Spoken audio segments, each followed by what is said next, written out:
नमस्कार. जय जिजाऊ, जय शिवराय, जय शंभूराजे. आज क्रांती दिनाच्या निमित्तानं क्षत्रिय मराठा या फेसबुक पेजच्या माध्यमामधून मी युवा वक्त्या व्याख्यात्या अर्चनाताई भोर करंडे आपणा सर्वांच्या समोर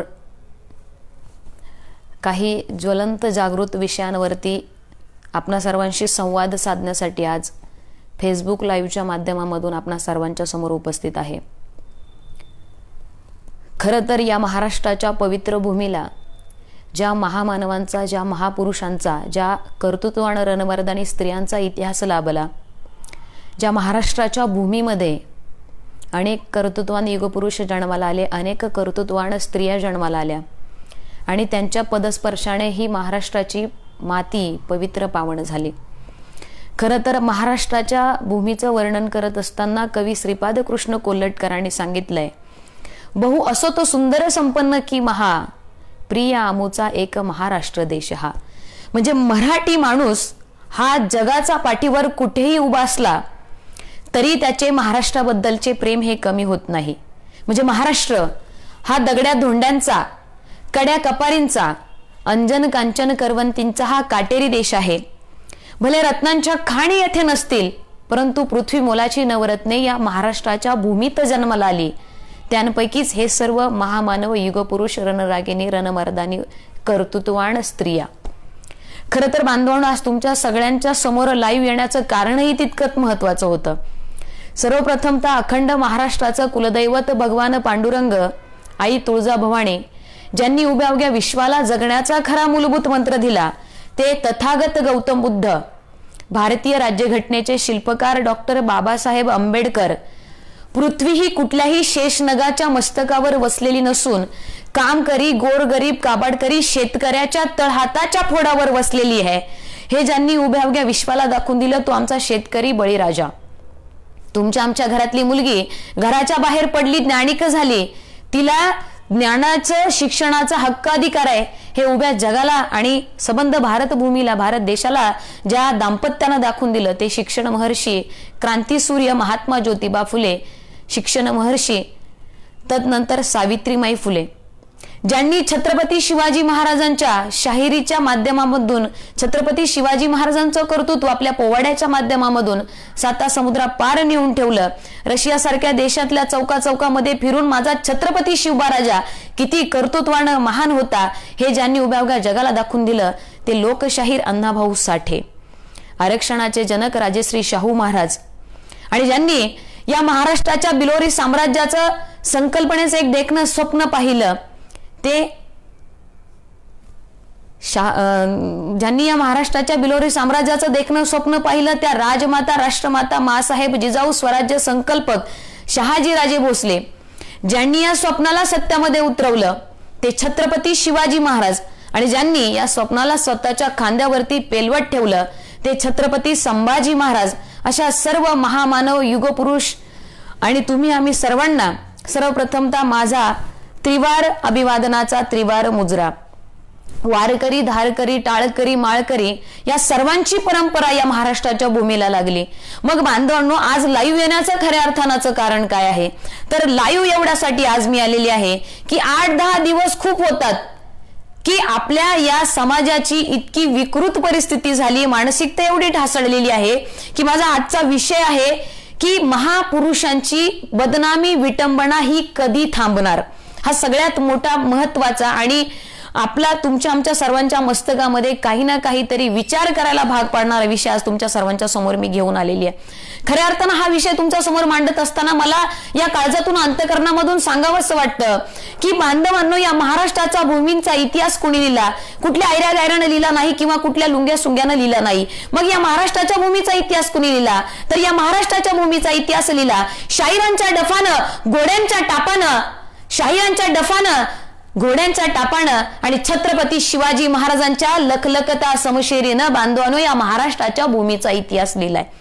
मग आज छत्रपती शिवाजी महाराजांचाच मुद्दा जर बांधवांनो आपण जर पुढे घेतलात तर छत्रपती शिवाजी महाराज बांधवांनो काय 1 आणि 2 पानामध्ये किंवा 2 पुस्तकांमध्ये बसणारा विषय नाहीये, तर छत्रपती शिवाजी महाराज जगण्याचा मूलभूत मंत्र आहे. छत्रपती शिवाजी महाराजांचं जीवनचरित्र जर तुम्ही आम्ही आचरणामध्ये आणलं तर छत्रपती शिवराजा किती मोठा आणि महान होता हे सांगण्याची वेगळी गरज लागणार नाही. परंतु 8-10 दिवस फार होतात. आपल्या समाजातली काही विकृत मानसिकतेची लोक की काही समाजकंटक आहेत की जे छत्रपती शिवाजी महाराजांची विटंबना करण्यासाठी कुठेही कमी पडत नाही. बांधवांनो, काल परवाची जर गोष्ट घेतली आपण तर कर्नाटक राज्यामधील बेळगाव तालुक्यामधील हुक्केरी नावाचा तालुका आणि त्या तालुक्यामधील मनगुत्ती नावाचं गाव आहे. त्या गावामधील त्या मनगुत्ती नावाच्या गावामधील एका चौथऱ्यावरती छत्रपती शिवाजी महाराजांचा अश्वारूढ असणारा एक पुतळा त्या चौथऱ्यावर बसवण्यात आला. परंतु तिथल्या काही अज्ञात समाजकंटकांनी रात्रीच्या अंधारामध्ये तो पुतळा त्या ठिकाणावरून हलवला किंवा त्या ठिकाणावरून गायब केला. काही त्या ठिकाणचे प्रतिष्ठान एकत्र आले आणि त्यांनी त्या छत्रपती शिवाजी महाराजांच्या अश्वारूढ पुतळ्याला विरोध केला आणि रात्रीच्या अंधारामध्ये तो पुतळा त्या ठिकाणावरून गायब करण्यात आला. आपले काही मराठा समाज बांधव, बहुजन बांधव त्या ठिकाणी होते.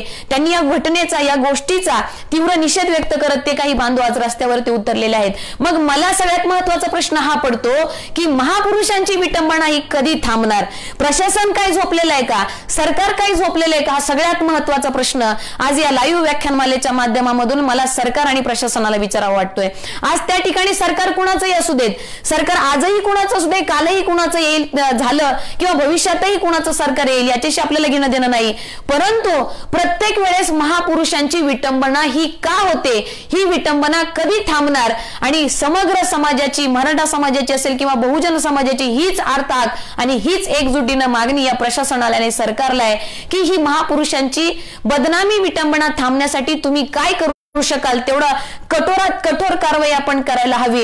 कारण ही बदनामी थांबणं फार गरजेचं आहे. कारण 8-10 दिवस, 10-15 दिवस होऊन जातात की पुन्हा छत्रपती शिवाजी महाराजांचा मुद्दा पुढे येतो आणि त्यांच्यावरती विटंबना होते.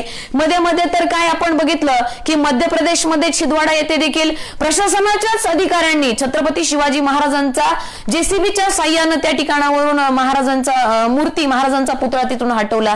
आपले काही समाज बांधव, शिवजयंतीच्या काळातलीच घटना आहे, आपले काही मराठा समाज बांधव, आपले शिवभक्त, शिवप्रेमी त्या ठिकाणी एकत्र झाले आणि त्यांनी पुन्हा प्रशासनाला, सरकारला भाग पाडलं. त्या ठिकाणी छत्रपती शिवाजी महाराजांचा पुतळा, मूर्ती, अश्वारूढ मूर्ती किंवा जे काय आहे त्या ठिकाणी उभं करण्यासाठी छत्रपती शिवाजी महाराजांचं त्या ठिकाणी भाग पाडलं प्रशासनाला, सरकारला. पण मला एक महत्वाची गोष्ट या ठिकाणी सांगायची की हे असं कुठपर्यंत चालणार? मग मला या लाईव्ह व्याख्यानमालेच्या माध्यमातून सरकारला मला प्रश्न विचारावा वाटतो, प्रशासनाला मला प्रश्न विचारावा वाटतो की एक समाजामध्ये प्रचलित अशी म्हण आहे की काही माणसं ही झोपेचं सोंग घेतात, परंतु जो माणूस झोपेत असतो त्याला आपल्याला जागा करता येतं, पण जी माणसं झोपेची सोंग घेतात त्याला जागा करता येत नाही. मग मला सरकारला प्रश्न विचारावा असं वाटतोय की तुम्ही खरंच झोपलेले आहात की तुम्ही झोपेचं सोंग घेत आहात? कारण जर या महामानव युगपुरुषांच्या विटंबना होत आहेत तर मग सरकार झोपलेलं तर नाही ना, किंवा तेथील प्रशासन हे झोपलेलं तर नाही ना. तर बांधवांनो, ज्यावेळेस तिथल्या कर्नाटक मधील त्या बेळगाव मधील त्या जे गाव, तो जो तालुका आहे हुक्केरी नावाचा, त्या तालुक्यातील मनगुत्ती नावाच्या गावातील काही आपल्या मराठा बांधवांबरोबर ज्यावेळेस संपर्क साधण्यात आला तर तेथील बांधवांनी काही प्रतिक्रिया दिल्या की ताई, तिथील प्रशासन देखील काही तिथल्या लोकांना, स्थानिक लोकांना की ज्यांनी तो पुतळा छत्रपती शिवाजी महाराजांचा हटवलेला आहे, ते तिथील प्रशासन सुद्धा त्यांना सहकार्य करते. म्हणजे फार मोठी शोकांतिकेची गोष्ट आहे. म्हणजे छत्रपती शिवाजी महाराज तुम्हाला फक्त राजकारणापुरतेच आठवतात का? छत्रपती शिवाजी महाराजांचा वापर तुम्ही फक्त राजकारणापुरताच करतात का किंवा बॅनरबाजी पुरताच करतात का? या महामानवांचे आचार विचार तुम्ही तुमच्या रोजच्या दैनंदिन आयुष्यामध्ये खरंच करत आहात का? तर हा सगळ्यात महत्वाचा प्रश्न मला आज या लाईव्ह व्याख्यानमालेच्या माध्यमामधून तुम्हाला विचारावा, असा सांगावा असं वाटतोय की प्रत्येक बांधवांना जागा झालं पाहिजे. प्रत्येक बांधवांना या महापुरुष, महामानवांची विटंबना, मागे आंबेडकरांच्या त्या देखील राजभवनाची तोडफोड करण्यात आली. मग हे असं कुठपर्यंत चालणार आहे?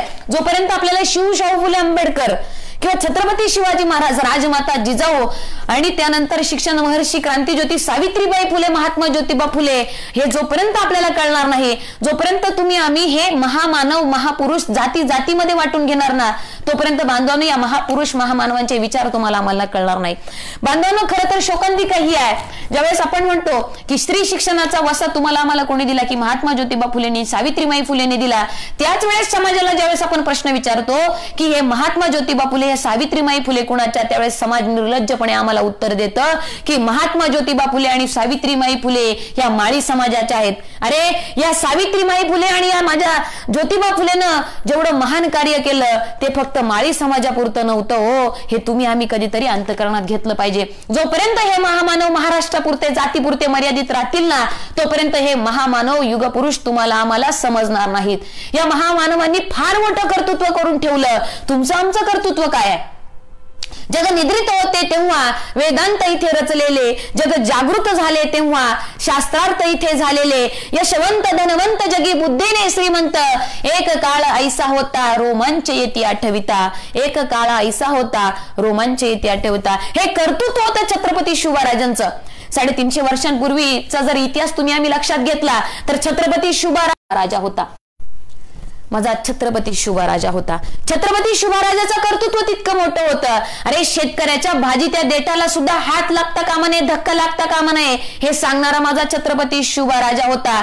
आपल्या सैन्याला छत्रपती शिवराजा सांगायचा की तुमच्या ढाल तलवारी बाहेर काढा, परंतु माझ्या शेतकऱ्याच्या, माझ्या बळीराजाच्या भाजीच्या देठाला सुद्धा धक्का लागता कामा नये, हे छाती ठोकपणे सांगणारा माझा छत्रपती शिवराजा होता. मग या महापुरुषांची किंवा या महापुरुषांच्या चरित्राची बदनामी किंवा विटंबना ही जाणकार लोक, नागरिकच का करतात? का एखाद्या लहान लेकराकडून ही चूक होत नाही? कारण छत्रपती शिवाजी महाराजांच्या काळामध्ये लहान पोराला सुद्धा छत्रपती शिवाजी महाराजांचं कर्तृत्व माहित होतं आणि म्हणूनच हे लहान पोरग सुद्धा पुढे येऊन छाती ठोकपणे शत्रूला आणि सांगायचं मोगली सैन्याला, खबरदार जर टाच मारुनी याल पुढे चिंधड्या, न उडविन राई राई एवढ्या, उडविन राई राई एवढ्या. हे लहान पोराला सांगायची गरज लागत नाही. मग तुम्ही आम्ही 18 वर्ष पूर्ण करून या भारत भूमीचे नागरिक झालेलो आहोत. संविधानानं तुम्हाला आम्हाला चांगला मतदानाचा हक्क अधिकार दिलाय. मग संविधानाचा गैरवापर तुम्ही आम्ही का करतो? कधीतरी हा लोकशाहीचा गैरवापर तुम्ही आम्ही का करतो? कधीतरी हा सगळ्यात मोठा प्रश्न तुम्हाला आम्हाला पडायला पाहिजे. मागे तो जितेंद्र राऊत सारखा एक नराधम की ज्यांनी छत्रपती घराण्याविषयी घाणेरडी गरळ ओकले, त्यालाही आपल्या काही शिवभक्तांनी, शिवप्रेमींनी त्याची जागा त्याला दाखवून दिली. मग तुम्ही लोकशाहीचा किंवा संविधानाचा धाक आम्हाला दाखवता. आणि त्यावेळेस बांधवांनो शोकांतिका ही वाटते की भारतरत्न डॉक्टर बाबासाहेब आंबेडकर ज्यावेळेस लिखाण करायला घ्यायचे त्या पानावरती जय शिवराय लिहायचे. कारण आंबेडकरांचं आणि राजश्री शाहू महाराजांचं फार घनिष्ठ नातं होतं, फार घनिष्ठ नातं. मग महापुरुष महामानव तुम्हाला मला का कळत नाहीत? ही सगळ्यात मोठी शोकांतिका मला आज तुम्हाला या समोर मांडावीशी वाटते. मग प्रशासन, सरकार या बाबतीत का झोपलेलं आहे का? या प्रशासनाला तुम्ही आम्ही शिवप्रेमी शिवभक्त मावळ्यांनी एक हात जोडून एकजुटीनं विनंती केली पाहिजे किंवा मागणं मागितलं पाहिजे की तुम्ही या महामानव महापुरुषांची जी विटंबना चाललेली आहे त्या बाबतीत तुम्ही योग्य ती दखल घ्या, त्याच्यावरती योग्य त्या कारवाया करा, त्याच्यावरती काही जेवढं शक्य होईल तेवढ्या कठोर पद्धतीनं तुम्ही त्या ठिकाणी त्यांना काही ना काहीतरी कठोर शिक्षा करण्याचा प्रयत्न करा. कारण जोपर्यंत तुम्ही हे करत नाहीत तोपर्यंत हे असे नराधम यांच्या तोंडातून, ह्या मुखातून ह्या गोष्टी बाहेर येत राहणार आणि ते महामानव युगपुरुषांची विटंबना करत राहणार. कारण त्यांना माहिती आहे की काही होत नाही आणि प्रत्येक 8 दिवसाला 15 दिवसाला छत्रपती शिवाजी महाराजांचा मुद्दा पुढे येतो म्हणजे येतोच. मागे तो स्टँड अप कॉमेडियनचे सौरभ जोश नावाचा पोरगा, त्याच्यानंतर अग्रिमा जोशुआ. अरे शिवाजी महाराज काय तुम्हाला बाजाराचा भाजीपाला वाटले की काय? कुणी उठायचं छत्रपती शिवाजी महाराजांवरती विटंबना करायचं. केतकी चितळे नावाची एक माजलेली म्हैस छत्रपती शिवाजी महाराजांवरती बोलते. अरे छत्रपती शिवाजी महाराजांचा तुम्ही एकेरी उल्लेख करता. छत्रपती शिवाजी महाराजांचं कर्तृत्व किती मोठं होतं हे अगोदर तुम्ही समजून घेतलं पाहिजे. ज्या जिजाऊंनी शिवाजी महाराज घडवले त्या जिजाऊंचं कर्तृत्व तुम्ही हाती घेतलं पाहिजे. अरे आज छत्रपती शिवाजी महाराजांचं कर्तृत्व तुम्हाला सांगण्याची वेळ येते. ज्या भूमीमध्ये छत्रपती शिवाजी राजे जन्माला आले त्या छत्रपती शिवाजी महाराजांच्या कर्तृत्वातून 1% जरी आपण इतिहास घेतलात किंवा शिकलोत ना तरी हा महाराष्ट्र सारखा राज्य उभ्या जगावरती राज्य करू शकतो, उभ्या जगावरती. मग तुम्ही आम्ही शांत का आहोत बांधवांनो? बघा मागे आज मी लिस्टच काढलेली कितीतरी मोठी. जसं जसं आपण सोशल मीडियाचा वापर करतो, युट्यूब असेल, गुगलवरती तुम्ही सर्च करा छत्रपती किंवा छत्रपती शिवाजी महाराजांची विटंबना किंवा महापुरुषांची विटंबना. मागे बुलढाणा येथे देखील हीच परिस्थिती झाली. औरंगाबादमध्ये दंगल झाली, छत्रपती शिवाजी महाराजांचा फोटो जाळण्यात आला आणि त्यावरून त्या छत्रपती शिवाजी महाराजांची विटंबना झाली आणि आपला सकल मराठा समाज, बहुजन समाज रस्त्यावरती उतरला. कुठपर्यंत? मागे एका हरामखोर नगरसेवकानं एका बिल्डिंगच्या कन्स्ट्रक्शनसाठी छत्रपती शिवाजी महाराजांच्या बॅनरचा वापर मुतारीसाठी केला. त्या नगरसेवकाचा देखील आपण निषेध केला, पण निषेध कुठपर्यंत करणार?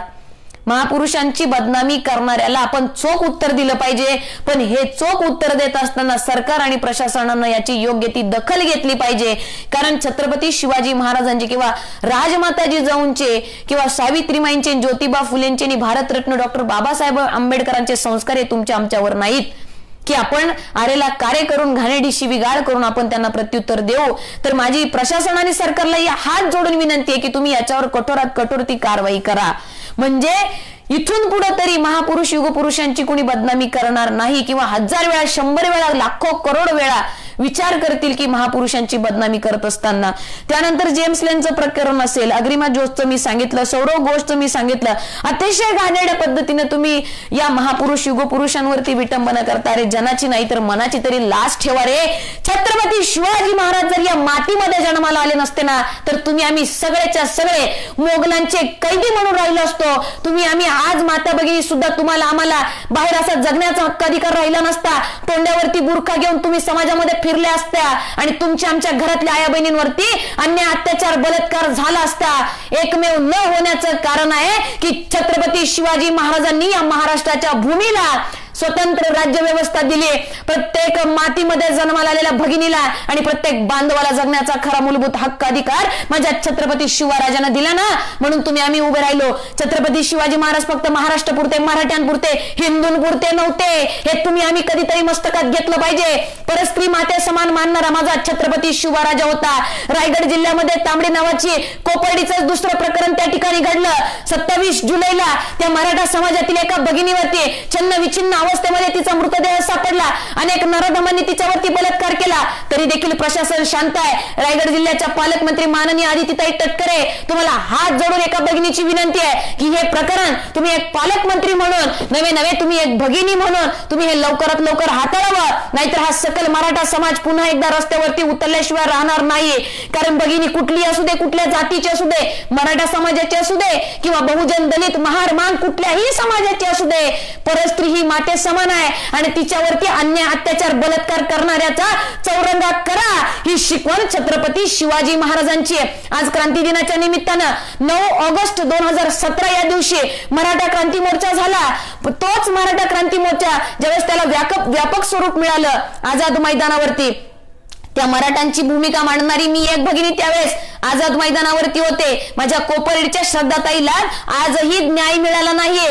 कोपर्डीच्या श्रद्धाताईला ज्या वेळेस काही नराधमांनी तिच्यावरती, तिच्या गुप्तांगावरती छिन्न विछिन्न अवस्थेमध्ये तिची हालावस्था केली, तिच्यावर अन्याय, अत्याचार, बलात्कार केला आणि तिला असं मृत्यूच्या दाढेत ढकलून दिलत ना, त्यावेळेस मला फक्त एकच सांगावं असं वाटतं की त्या नराधमांना फाशीची शिक्षा सुनावण्यात आली, परंतु अद्यापही त्याची अंमलबजावणी झालेली नाही. ही फार मोठी दुर्दैवाची गोष्ट आहे. जोपर्यंत सरकार, प्रशासन या गोष्टींच्या बाबतीमध्ये कठोरात कठोर निर्णय घेत नाहीत ना, तोपर्यंत मला तरी वाटत नाही की हे असे अन्याय, अत्याचार कुठेतरी थांबले पाहिजे. कारण याला वचक बसली पाहिजे, याला जरब बसली पाहिजे. म्हणून प्रशासनाला माझी हात जोडून विनंती आहे. माननीय आदितीताई तटकरे, मला काही प्रश्न या लाईव्हच्या माध्यमामधून तुम्हाला आणि प्रशासनाला, सरकारला विचारावेसे वाटतात की ज्यावेळेस हे तांबडी गावचं प्रकरण झालं, तिथील आपल्या मराठा समाजातील एका भगिनीला ज्यावेळेस तिच्यावर अन्याय, अत्याचार, बलात्कार झाला 27 जुलैला, अजूनही ही गोष्ट महाराष्ट्रभरामध्ये पेटलेली नाही. हे प्रकरण कुठेतरी दाबलं जात आहे. मराठा समाजातील या भगिनीला न्याय कधी मिळणार? अशा कित्येक भगिनी आहेत की ज्यांच्यावर अन्याय, अत्याचार, बलात्कार झालाय, परंतु आजही सरकार त्याच्यावरती कठोर कारवाई करत नाही. माननीय आदितीताई, मला तुम्हाला प्रश्न विचारावा असं वाटतो की तेथील स्थानिक पोलीस जे प्रशासक होतं की ज्यांच्याकडे या प्रकरणाची चौकशी देण्यात आली होती, त्यांची बदली तुम्ही लगेच तात्काळ का केलीत? हा सगळ्यात मोठा प्रश्न मला तुम्हाला विचारावा असं वाटतोय. का हे प्रकरण दाबलं जातंय? का या प्रकरणाला वाचा फुटत नाहीयेत? ताई, आपणही एक स्त्री आहात, मी सुद्धा एक स्त्री आहे. हे राजकारण किंवा हे समाजकारण बाजूला ठेवा आणि एक स्त्री म्हणून स्वतःकडे बघा किंवा आमच्याकडे बघा. अशा कित्येक भगिनी ह्या न्यायाच्या प्रतीक्षेमध्ये उभ्या आहेत. हे दुर्दैवाची गोष्ट आहे. हिंगणघाटचा प्रकार होतो, कोपर्डी हाणामारीचा प्रकार होतो, दिल्लीची निर्भया आमची आर्त हाक ओरडून आम्हाला सांगते की मला न्याय कधी मिळणार, मला न्याय कधी मिळणार. जोपर्यंत छत्रपती शिवाजी महाराजांनी तुम्हाला आम्हाला जो हक्क अधिकार दिला होता ना, जोपर्यंत छत्रपती शासन येणार नाही, जोपर्यंत छत्रपती सूत्र तुम्ही आम्ही आचरणात आणणार नाहीत ना, तोपर्यंत हे नराधम असेच आव असून पुढे उभे राहतील. म्हणून प्रत्येकानं ज्ञानिक होणं गरजेचं आहे, प्रत्येकानं पुस्तकं वाचणं गरजेचं आहे. प्रत्येकानं ही पुस्तकं वाचत असताना त्यातील आचार विचार अंतकरणामध्ये रुजवण्याची गरज आहे. महापुरुषांची विटंबना थांबली पाहिजे. तुम्ही आम्ही सर्वांना एकत्र आलं पाहिजे आणि या महापुरुषांची फक्त नुसती मूर्ती किंवा पताका डोक्यावरती घेऊन नाचवायचा विषय म्हणजे हा महापुरुषांचा नाही. सगळ्यात पहिली गोष्ट तुम्ही आम्ही लक्षात घेतली पाहिजे. तुमची आमची बांधवांची सगळ्यात मोठी जबाबदारी. आज गड किल्ल्यांची अवस्था बघा काय झाली आहे. गड किल्ल्यांचे बुरुज ढासळत चालले. भविष्य काळात तुम्हाला 10-20-50 वर्षानंतर तुमच्या येणाऱ्या पिढीला सांगावं लागेल की या ठिकाणी विजयदुर्ग होता, या ठिकाणी सिंधुदुर्ग होता, या ठिकाणी शिवनेरी किल्ला होता, त्या ठिकाणी सिंहगड होता. बांधवांनो, कारण आपले बुरुज, आपले गड किल्ले गडकोट याचं संवर्धन जर तुम्ही आम्ही केलं नाही ना, तर येणाऱ्या पिढीला तुम्ही आम्ही काय वसा वारसा देणार, येणाऱ्या पिढीला तुम्ही आम्ही काय इतिहास देणार, ही सगळ्यात मोठी शोकांतिका आहे. बांधवांनो, आज मराठा क्रांती मोर्चाला 3 वर्ष झाले. जो आझाद मैदानावरती लाखो करोडोंच्या संख्येमध्ये गाजला माजला होता, जो मराठा क्रांती मोर्चा लाखोंच्या संख्येने उफाळलेला जनसमुदाय पुढे होता. शांततेच्या मार्गाने आपण त्या ठिकाणी क्रांती मोर्चे काढले, मूक मोर्चे काढले. त्यावेळेस मी सांगितलं होतं की कौरव येथे माजले हे, पांडवांच्या हाती सत्ता नाही. कौरव येथे माजले आहे, पांडवांच्या हाती सत्ता नाही. रोजच होतं द्रौपदीचं वस्त्रहरण, तरी श्रीकृष्णाचा समाजामध्ये पत्ताच लागत नाही. ही वस्तुस्थिती या महाराष्ट्रामध्ये, या भारतभूमीमध्ये झाली आहे. आता काल परवाची मी गोष्ट बघितली की या कोरोनाच्या संकट काळामध्ये 1,500 ते 2,000 शेतकऱ्यांनी आता या 4-5-6 महिन्यामध्ये आत्महत्या केल्या. का शेतकऱ्यांवरती ही परिस्थिती येते? का शेतकऱ्यांना आज जरी पण वरून राजा त्यांच्यावर बरसत असला तर बोगस पद्धतीचं बियाणं त्यांना दिलं जात आहे. शेतामध्ये राबणारा हा शेतकरी बळीराजा त्याच्या पद्धतीने ज्यावेळेस ते उगवतो, अरे पोटच्या लेकराप्रमाणे आणि तळहाताच्या फोडाप्रमाणे या शेतीला जोपासतोय. पण ज्या वेळेस या भूमीमधून, या मातीमधून त्या पिकाचा एकही अंकुर वरती येत नाही ना, त्यावेळेस या माझ्या शेतकरी राजाला फार दुर्दैवाची गोष्ट आहे की गळफास आपल्या गळ्याला लावावा असा वाटतो. कारण त्यातही त्या फासावरती हा शेतकरी राजा आपल्या जिजाऊंचा शुभा मिळतोय का, दिसतोय का हे बघतोय. कारण न्यायाच्या प्रतीक्षेत आपला शेतकरी राजा, आपली भगिनी जिच्यावर बलात्कार होतोय ना, ती आज कुठेतरी न्यायाच्या प्रतीक्षेत आहे. आत्महत्या झालेले कित्येक आपले शेतकरी बांधव, त्यांच्या कुटुंबाला न्याय मिळालेला नाहीये. कित्येक भगिनी आजही बलात्कार होऊन मृत्यूच्या दाढेत लोटल्या गेल्या आहेत. त्यातल्या 5% भगिनींना सुद्धा न्याय मिळालेला नाहीये. सरकार प्रशासनाला पुन्हा एकदा वारंवार हात जोडून विनंती करते की तुम्ही याबाबत कठोरात कठोर कारवाई घ्या. आणि माननीय आदितीताई तांबडी गावचं प्रकरण जे आहे, कोपर्डीचीच दुसरी पुनरावृत्ती त्या ठिकाणी झाली. आपण देखील एक मराठा समाजाचे आहात, आपण रायगड जिल्ह्याच्या पालकमंत्री आहात. आपण स्वतः जातीनं याच्यामध्ये लक्ष घालावं आणि त्या भगिनीला, त्यांच्या कुटुंबाला न्याय द्यावा आणि कठोरात कठोर कारवाई कशी करता येईल याच्याकडे आपण लक्ष द्यावं. एवढीच या लाईव्ह व्याख्यानमालेच्या माध्यमामधून तुमच्या सर्वांना एक साध विनंती या ठिकाणावरून घालते. आणि यापुढे तरी महापुरुषांची, महामानवांची विटंबना थांबवा, याच्यावर कठोर कारवाई व्हावी म्हणून तुम्ही आम्ही सर्वांनी पेटून उठा, एवढंच या ठिकाणावरून सांगते. आणि जर काही चूक भूल झाली असेल या लाईव्ह व्याख्यानमालेच्या माध्यमामधून तर आपल्या सर्वांची मी क्षमा मागते. क्षत्रिय मराठा या फेसबुक पेजच्या माध्यमातून माननीय बापू पाटील दादा, आपले देखील फार फार मनपूर्वक आभार की आपण मला या ठिकाणी संधी दिली 2 शब्द बोलण्याची. आपण सर्वांनी लाईव्ह व्याख्यानमालेच्या माध्यमामधून मला ऐकून घेतलं. तर जाता जाता फक्त एकच मला या ठिकाणावरून सांगायचे की बांधवांनो, महामानव, महापुरुष, युगपुरुष, रणरागिनी, मर्दानी स्त्रिया यांचे जे चरित्र आहे, यांचा जो इतिहास आहे, तो फक्त डोक्यावर घेऊन नाचवायचा विषय नाही, तर त्यांचा विषय हा आचरणामध्ये आणण्याचा विषय.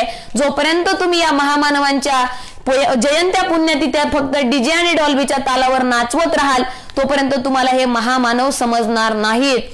आज आपल्या समाजाची शोकांतिका सगळ्यात मोठी अशी झालेली आहे की महापुरुषांचे जे पुतळे आपण उभे केलेत त्याच्यावरती धूळ जी बसते ती झाडण्याचं काम वारा करतो आणि त्या मूर्ती आणि पुतळ्यांना अंघोळ घालण्याचं काम हा वरुण राजा करतो। ही दुर्दैवाची गोष्ट मला तुम्हाला आवर्जून सांगावीशी वाटते की महापुरुषांच्या चरित्राचा, इतिहासाचा आपण आदर करायला शिकलं पाहिजे, आचरणात आणायला शिकलं पाहिजे, तुमच्या आमच्या रक्तामध्ये ते भिनलं पाहिजे।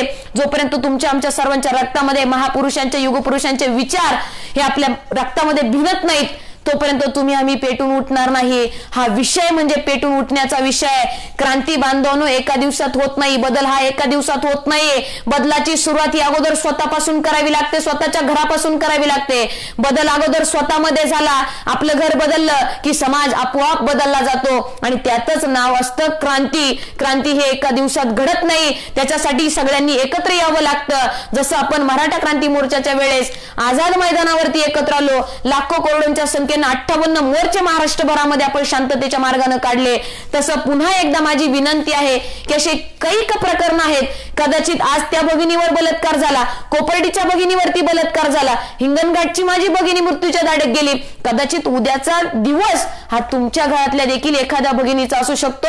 म्हणून हात जोडून विनंती आहे की प्रत्येकानं खडबडून जागं झालं पाहिजे आणि प्रशासन आणि सरकारला हा जाब विचारला पाहिजे की प्रशासन आणि सरकार झोपलेलं तर आणि झोपेचं सोंग तर आणत नाहीये ना, की का असे प्रश्न ज्वलंत आजही समाजामध्ये उभे राहत आहेत। या प्रश्नांना वाचा फोडण्यासाठी कित्येक समाजातील कित्येक वंचित घटक, कित्येक कुटुंब आज प्रतीक्षेच्या दारात उभे आहेत की ज्यांना न्याय मिळत नाहीये। अशा सर्वांना न्याय मिळावा म्हणून तुम्ही आम्ही सर्वांनी पेटून उठलं पाहिजे एवढं या ठिकाणावरून बोलते आणि जाता जाता फक्त या खडबडून जाग्या होणाऱ्या प्रशासनाला एवढंच या ठिकाणीवरून सांगते, पुरे झाले तुमचे या महाराष्ट्रावर हल्ले, पुरे झाले तुमचे या महाराष्ट्रावर हल्ले, बुर्जा सकट जागे करू या महाराष्ट्रातील किल्ले। मरण आठवा संभाजी महाराजांचं, मरण आठवा संभाजी महाराजांचं, स्मरण करा तानाजींचं, स्वराज्यासाठी रक्त सांडलं पावनखिंडीत बाजींचं। या साल्यांनी या नराधमांनी पाठीमागून वार केले, हाच मोठा गात आहे। अरे मोडेन पण वाकणार नाही मराठ्यांची जात आहे, मोडेन पण वाकणार नाही मराठ्यांची जात आहे। एवढं या ठिकाणावरून सांगते आणि माझे 2 शब्द थांबवते। आपण सर्वांनी मला ऐकून घेतलं त्याबद्दल मनपूर्वक आभार। चूकभूल झाली असेल तर क्षमा करा। क्षत्रिय मराठा पेजचे मनपूर्वक आभार, धन्यवाद। जय जिजाऊ, जय शिवराय, जय शंभूराजे, एक मराठा लाख मराठा। क्रांती दिनाच्या पुनश्च एकदा मनपूर्वक शुभेच्छा, धन्यवाद।